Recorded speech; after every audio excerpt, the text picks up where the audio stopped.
how to make a presentation more interactive, both virtual and in person. I'm gonna share 3 specific examples of clients I've worked with, of things that I've done to make my own presentations more interactive, that I'm inviting you to ruthlessly steal and reinterpret and apply to your own context. By the end of this video, you will have immediately tangible things that you can weave into your presentations and meetings to make them more engaging, more interactive, and ultimately, and maybe most importantly, more impactful. The examples I'm going to share are from a 4-H group that I worked with, from California State University, and another one from Disney. I also have racked up about 70 presentations a year to a variety of organizations and groups. And so I've had so many chances to fail and flop on my face and find what doesn't work, what things I thought were gonna be great at producing interaction and which ones don't. And I've learned to stick with some really impactful low-hanging fruit. And so I'm not sharing things that might work. These are things that I've tested and I know will work really well in your context.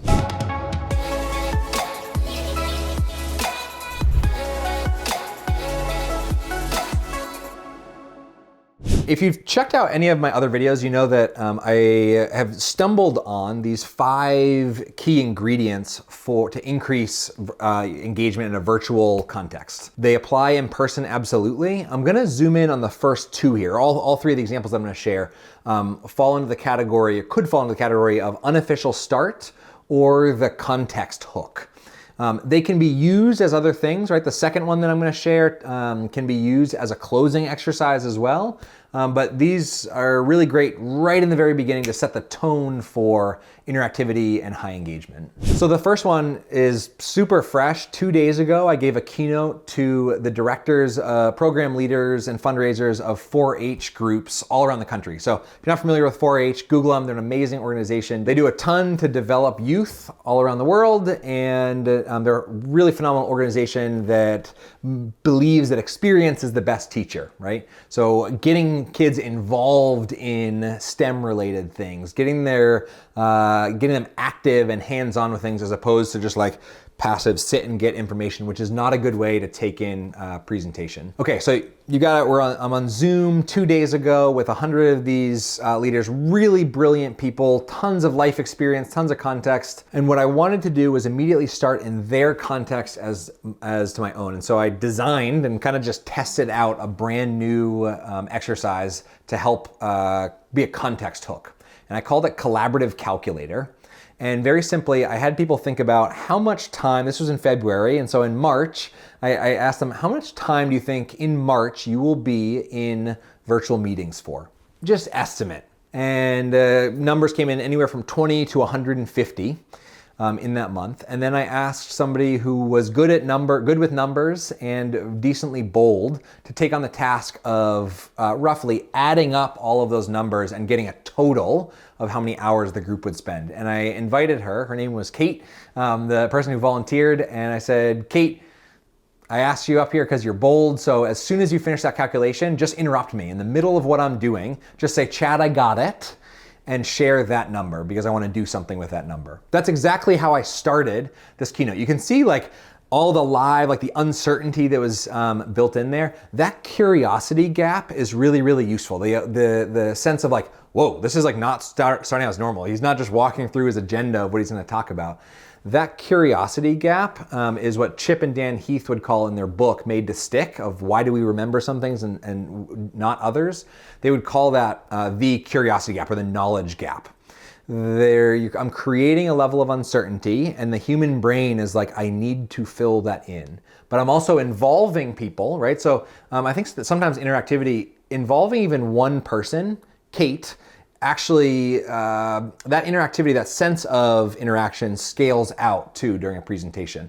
But you also notice that in the very beginning, I did invite everybody's contribution by having them think about how many hours they will spend in virtual meetings. Kate came on about 2 minutes later and said, Chad, I got it, 5,690. So first of all, holy smokes, that is a lot of human attention. That's just the individuals on this call, never mind all the people that will be in their meetings. And so I said, My intention is to be a painkiller for the next 5,690 hours that you will be in virtual gatherings with each other. And I'm going to unpack 3 ingredients for how to make that 5,000 hours really valuable and share 5 really tactical methods, activities, exercises, things that you can infuse right into the beginning of your meetings to increase interaction, increase engagement. Context hook. You can see at that point, even the curmudgeons in the group were like, all right, Chad, I'll give you the benefit of the doubt. I'll tune in. I'm in, right? I'm interested in what you have to say. I'll pay attention at least a bit. So that's collaborative calculator. Taking it one step further, an exercise that I learned long ago, I don't know who it came from, this idea of tiny teach. So when you're giving a presentation, you're in the role of teacher or educator in that moment. Tiny teach says, whoop, flip that perspective. What if you turn everybody else into teachers and give them a chance to give their own little small group micro keynote in 1 to 3 minutes in breakouts, right? So I'm not gonna have 100 people talk for a minute because that would be the entire session, but I do want to tap into the collective wisdom in a group. It's one of the best ways to promote interaction, purposeful interaction in a presentation, is to invite people to share things that they think will be valuable for the people they're sharing it with.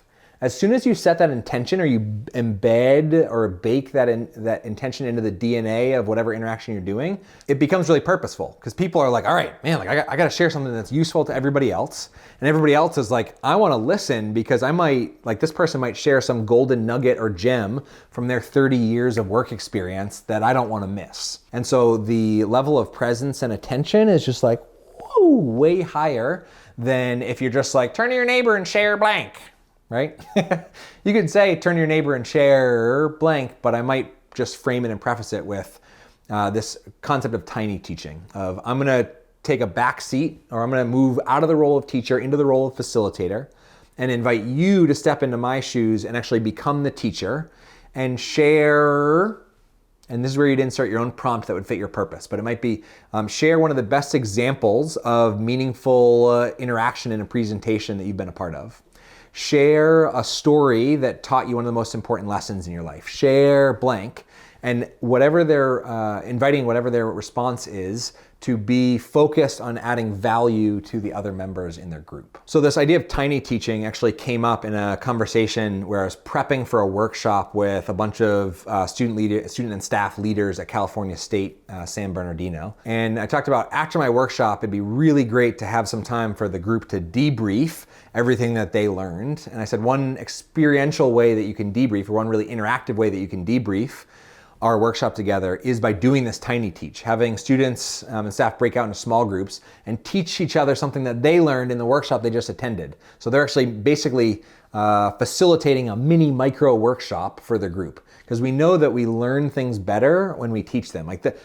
What I learn about my own work when I do these videos is huge. It's one of my incentives for doing these videos. Like, I love sharing ideas with you because I know that you can steal them and apply them, but also I get more refined so that my live presentations and workshops with audiences are way better because I've thought about this idea, I've wrestled with it, I've parsed it out, I've picked it apart, etc., before I shared it with you.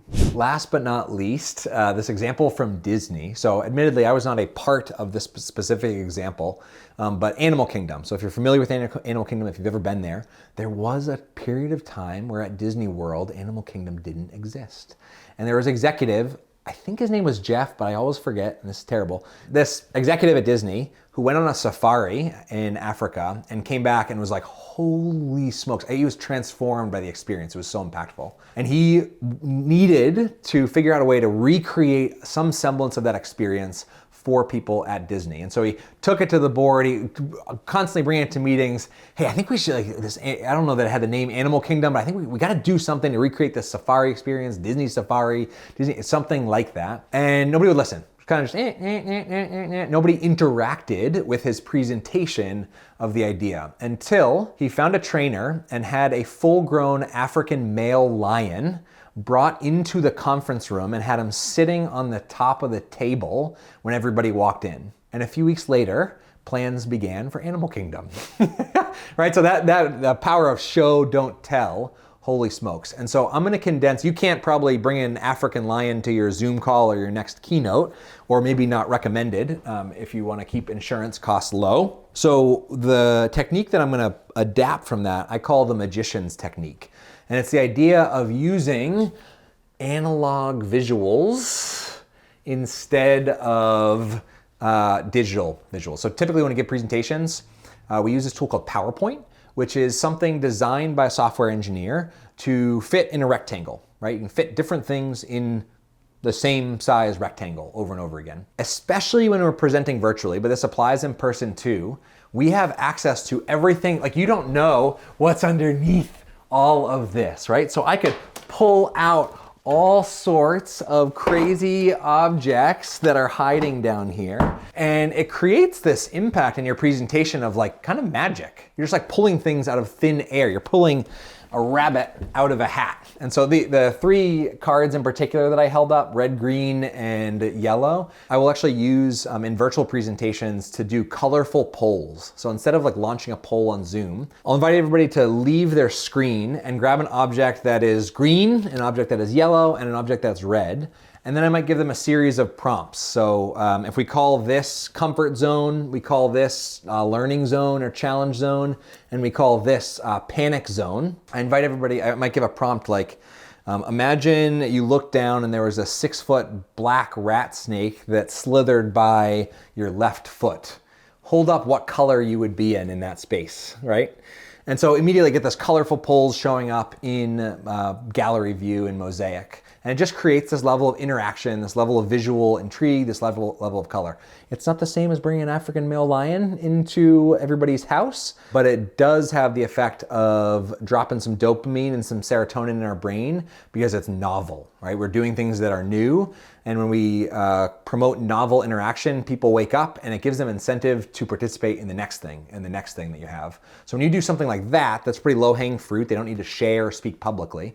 The next time you ask a question to the group, you're gonna get 10 times as much engagement and responses because you've warmed them up with interaction techniques like that. So use analog visuals rather than just screen in the magician's method or the mindset of the magician's method. Those are 3 methods. If you want all 5 ingredients that I mentioned, so unofficial start and context hook, watch this video that unpacks the 5 ingredients of how to encourage active participation in a meeting. That video would be an excellent next step from this one.